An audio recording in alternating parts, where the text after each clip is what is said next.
আমি হুজুরকে বিয়ে করছি, আমি চাই আমি জান্নাতের হুজুর থেকে পানি ফোড়া খাইছি। পানি ফোড়া খাওয়ার পরবর্তীতে আমি মনে করছিলাম তাকে বিয়ে করলে আমি জান্নাতে যাইতে পারবো।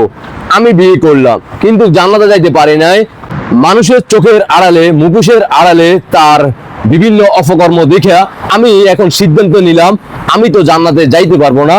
আর তার থেকে যাতে তিনি আবার বললেন, বাংলাদেশের সাধারণ জনগণদের দৃষ্টি আকর্ষণ করে বলছেন, আপনাদেরকে সাবধান করছেন এই হুজুরের কাছ থেকে পানি ফোড়া যাতে আপনারা না খান, হুজুরের যেন আপনারা কোনো ধরনের টাকা পয়সা না দেন, কারণ পানি ফোড়া খাওয়ার পরবর্তীতে আপনার পেটেও একটা জান্নাতি সন্তান চলে আসতে পারে।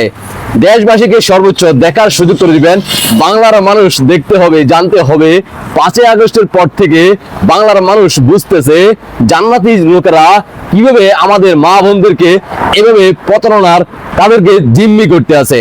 দেখতে আমি থাকুন। হুজুরকে বিয়ে করছি, আমি চাই, আমি মনে করছি তাকে বিয়ে করলে আমি জান্নাতবাসী হব, তাই।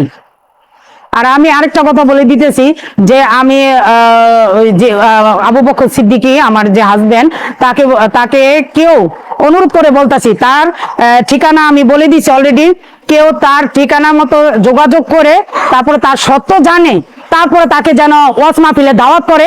আর না হলে যেন এই প্রতারকের আর এই মুখোশধারীকে কেউ যাতে ওয়াজ মাহফিলে কেউ দাওয়াত করবেন না, আর কেউ এই ওর ফাঁদে কেউ পাও দিবেন না, আর কেউ ওর ওই পানি পড়া খেয়ে ওর কে ফোকামি দেখে কেউ টাকা পয়সা ওরে কেউ দিবেন না। আমি আপনাদেরকে বলতেছি এটাই, যে এটাই বাস্তব। কি দেখলেন তো, হুজুরের মুখে দাড়ি, মাথায় টুপি। বাংলাদেশের বিভিন্ন প্রান্তে শীতের দিনে এখন প্রচুর ওয়াজ মাহফিল হয়, আর সেই ওয়াজে গিয়ে আপনাদেরকে বিভিন্ন বয়ান দেয়। ওই বয়ানে আপনারা চাইেন টাকা পয়সা দিয়েন না, পানি ফোড়াও খাইয়েন না, পরে আবার কিন্তু আপনার পেটেও আপনার অজান্তে বাচ্চা চলে আসতে পারে। এভাবে তিনি আপনাদেরকে সাবধান করছেন। এখন আপনারা যদি সাবধান হন তাহলে ভালো, আর যদি সাবধান না হন তাহলে আফার মতো এভাবে আপনিও হতে পারেন একজন জান্নাতি সন্তানের মা। ধন্যবাদ সবাইকে, আল্লাহ হাফেজ।